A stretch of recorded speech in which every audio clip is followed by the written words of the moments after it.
Hey there. If you've ever thought, why does no one talk about what transition out of active duty life is actually like, you're in the right place.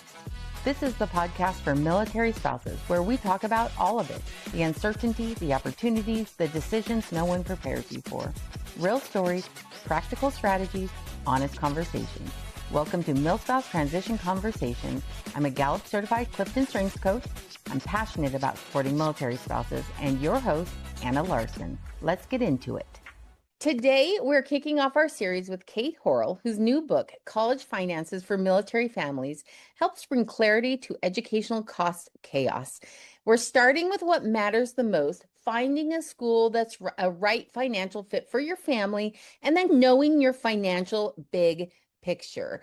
So, Kate, I'm excited to have you here with me today. You work with so many military families.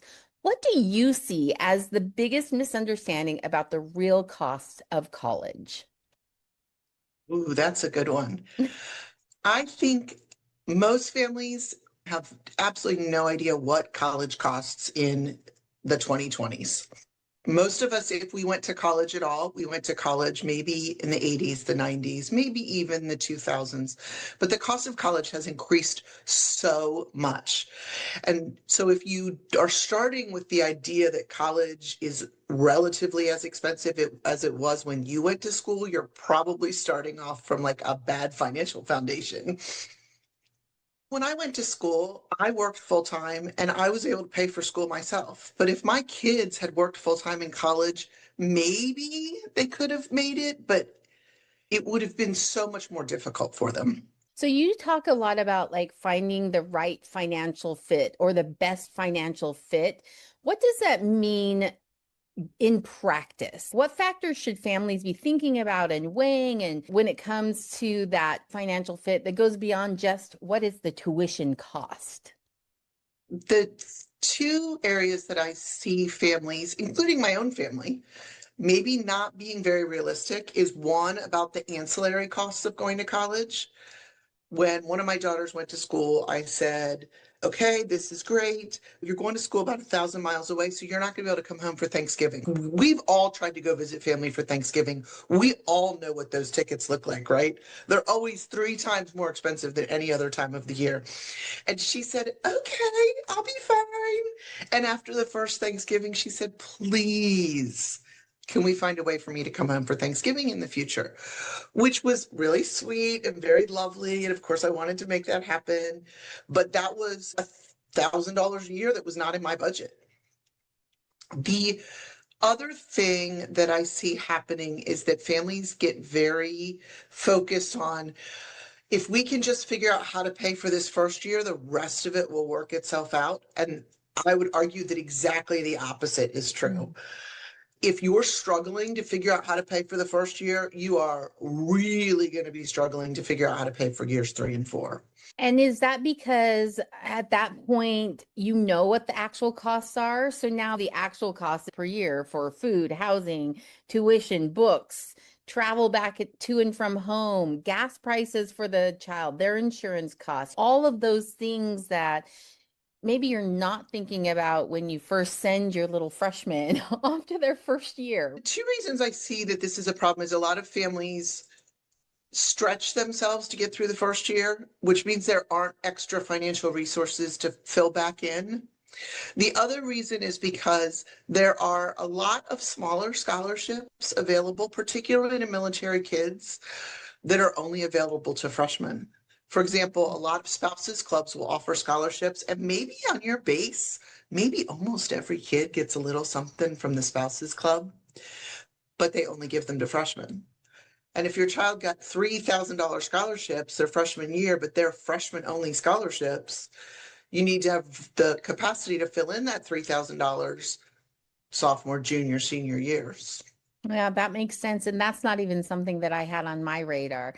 So I have a 17-year-old who is currently in the dual credit, like early college enrollment. So she is attending a community college right now with ambitions to go to a 4-year school. So everything Kate is talking about right now is incredibly pertinent. It's almost like a very selfish reason I wanted her to come on my podcast with me so I could ask like very specific questions. But Kate, before we dive too far into this, I want you to talk about your journey in writing this book. Where did it come from? What's in it? What can people take from if they purchase this? What is the value they're going to get out of this and like the information that you're sharing? Yeah, so this is where we're going to put up the picture. Yes, Oh, we're getting a little glare. a little bit. But I wrote this book because I had started doing little talks and answering a lot of Facebook questions.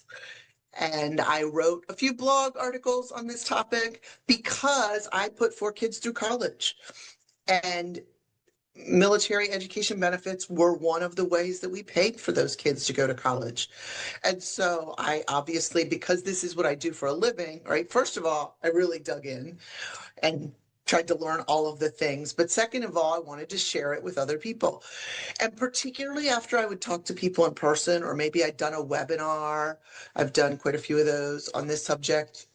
Afterwards, people would say, oh my gosh, that was a lot. Is there a book? Because it is a lot.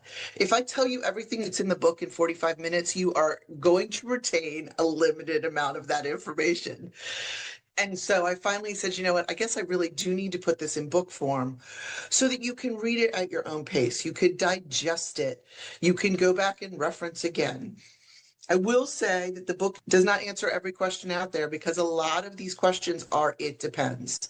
It depends on your situation. It depends on the school that your child goes to.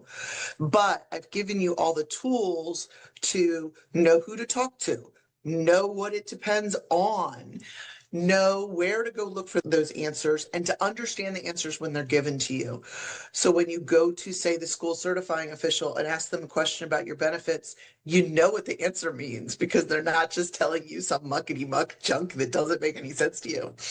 Yeah, and honestly, in working with my daughter to even get her enrolled in this community college as an early college student, I've realized that sometimes the specialists for the military programs don't even fully understand your benefits either, and they're giving out incorrect information that then we had to backpedal and say, oh, guess what? That actually does not work for this child, or that's not a valid thing any longer. The policies have changed. And so it's been really interesting that even at the school level, you might be relying on information they provide and then it's incorrect. So I have a copy of Kate's book and I have read it cover to cover.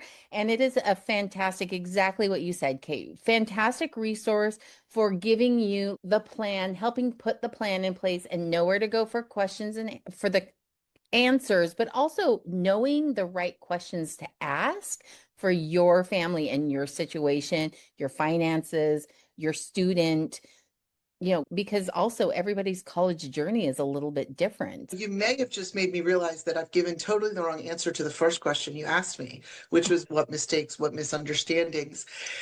And I think a huge misunderstanding I see is parents think that their kids can manage this on their own. And I am all about my kids managing things on their own. I want to teach them how to fish, but it's the teaching part that has to come in here. Like your 16 or 17 or 18-year-old absolutely does not know how to pick a college that they can afford or put together the resources to afford the college that they picked. They just can't do that themselves. Yeah, I would definitely agree with that from experience as we go through this process. This is a book that a 17, 18-year-old could read along with their parents to better understand the process. And that fiduciary responsibility of being a college student is definitely something we want to instill also in our children. So having them understand, hey, these benefits are available, but there is a price attached to these things that the service member paid or the military family paid.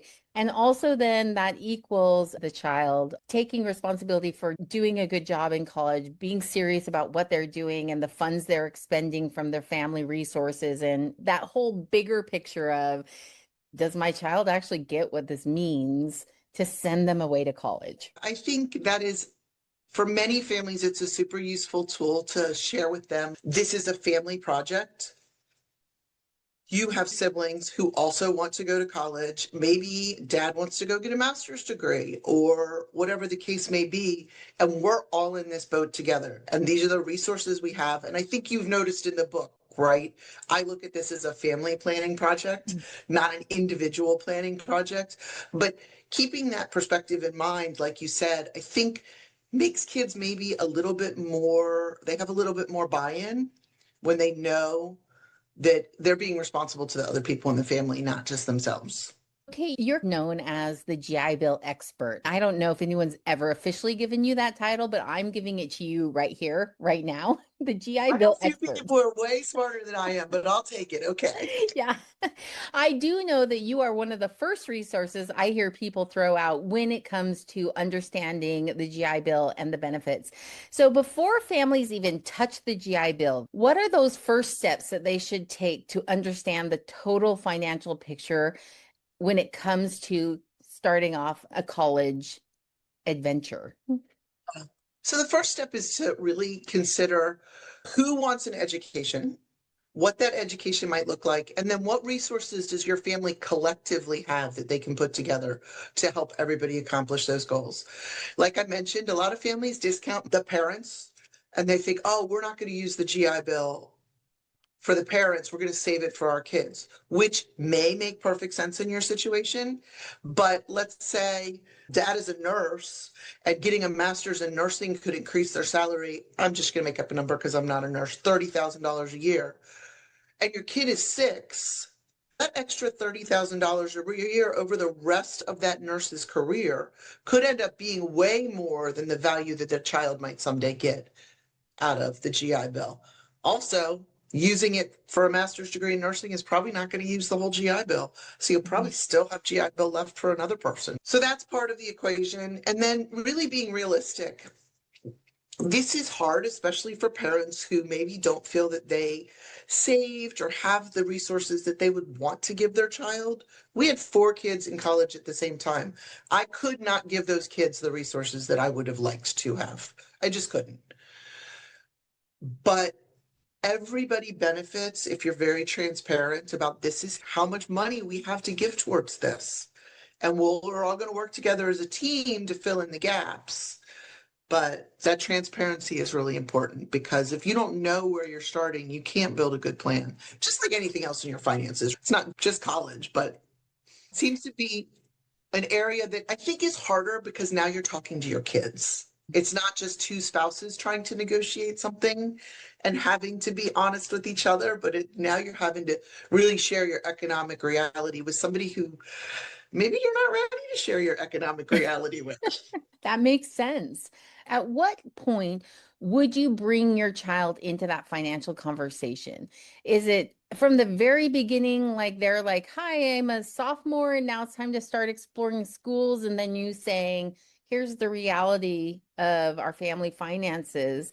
So if you're looking at this school tuition, we can't afford it, period. You're going to have to get a full ride scholarship or some amazing benefactor is going to have to fall into your lap. Because I Yeah. do think that sometimes there's a dream, right? And as every military spouse knows, it is hard to hand off that dream or shuffle it aside and say, I'm going to put this away and maybe someday it will happen for me. And so they have this idea of what college is going to be or look like for them. And if our family financial picture doesn't match that. So the question being, at what stage would you recommend families start to bring their children into that conversation? I would say that you need to have these first of all, it's a little kid dependent. You probably know your child, but at least by the beginning of junior year, I would say probably somewhere in freshman and sophomore year, you need to say, hey, are you thinking about college? Okay, let's start. I'm a huge advocate for starting this process much earlier so that it's not like running in front of an avalanche.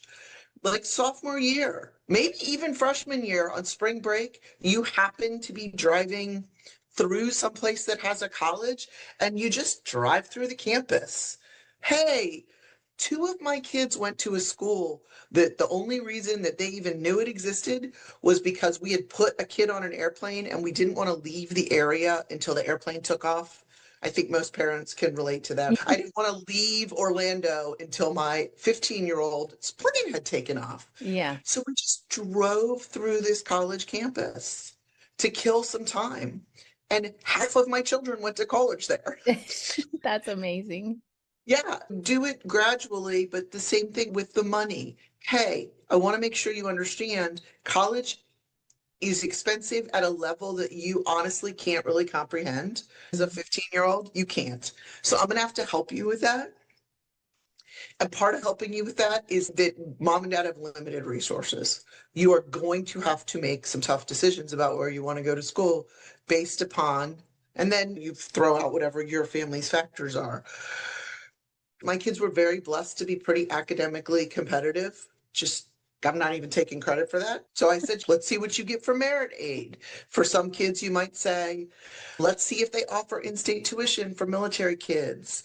For another kid, you might say, you really have to go to school in Florida because we're Florida residents and they've got the Bright Futures program, and that's your only realistic option to pay for college. So every family is going to be a little different, but earlier, always probably a little bit better, even if you need to feed it to them in little parts. If you don't put out the whole picture to begin with.